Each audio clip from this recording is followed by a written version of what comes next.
founded in the year 1782 by a Frenchman by the name of Robert Antoine Robin Delaunay.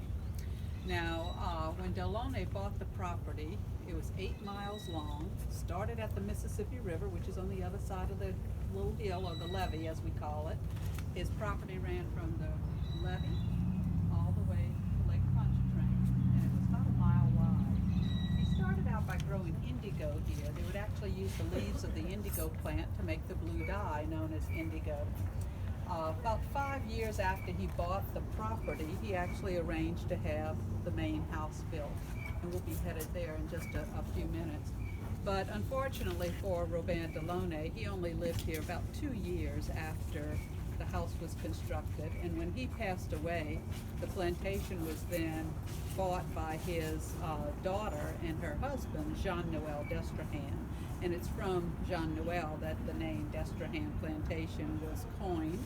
And you're actually even in the town of Destrehan, so obviously he was a pretty well-known fellow in this area. But I always start our tours right here at the slave cabin because for about 80 years, most of the work on this plantation was done by enslaved men, women, and children. Now sometimes people wonder, knowing how terrible slavery was, why would the colony of Louisiana have resorted to slavery?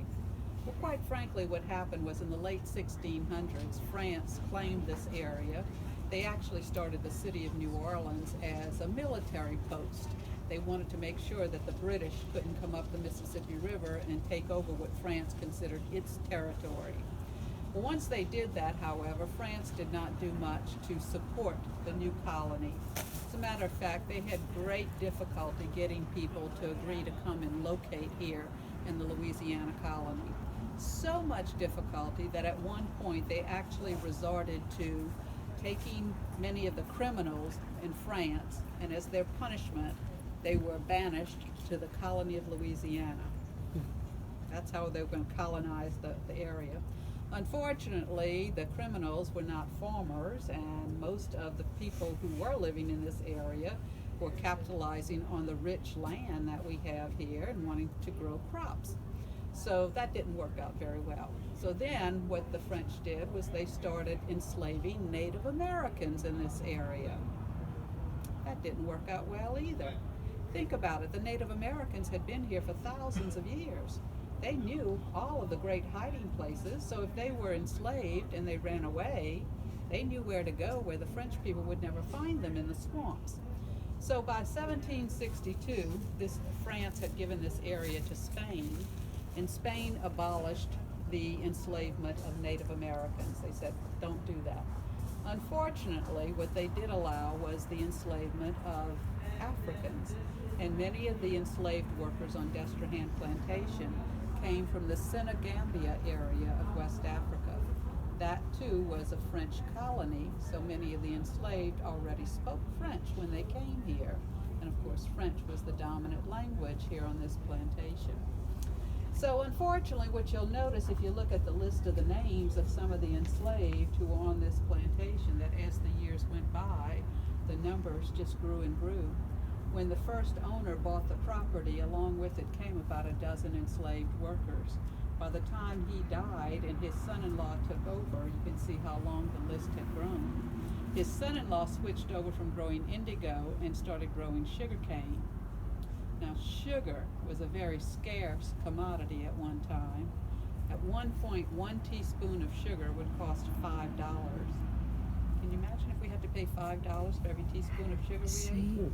Maybe we wouldn't eat quite as much, huh? But anyway, because it was a very profitable crop, the Destrehans, of course, wanted to grow more and more sugarcane, and to do that, they needed more and more workers, so they enslaved more and more people from, mostly, like I said, from the Senegambia area. So eventually there were more than 210 enslaved men, women, and children on this plantation.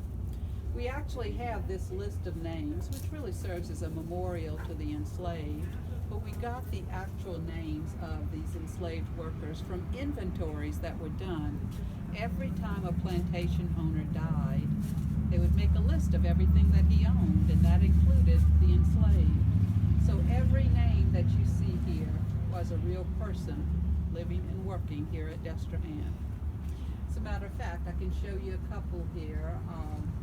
Jean-Louis, for example, and Francois were two enslaved workers who actually helped to build the main house that we'll be visiting in just a few minutes. This is really the exact When house. we're inside of the house, You don't I'll know actually this? talk a little bit more about a woman by the name of Marguerite, whose name is here. But you'll notice that in some cases, we even know what the enslaved workers were valued at monetarily. And that's because the value of an enslaved worker was based on their health, their skills, and their age. So when you look at the list, you'll see a wide variance in values, but the most highly valued enslaved worker here in the year 1838 was the cooper. He was valued at $1,500.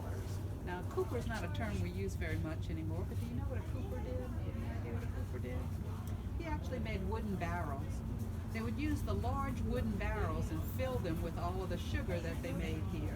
Once they did that, they'd load the barrels on the ships that were in the river, and then from there they could go upriver or go around the world with all those barrels of sugar. So the cooper was essential to the plantation.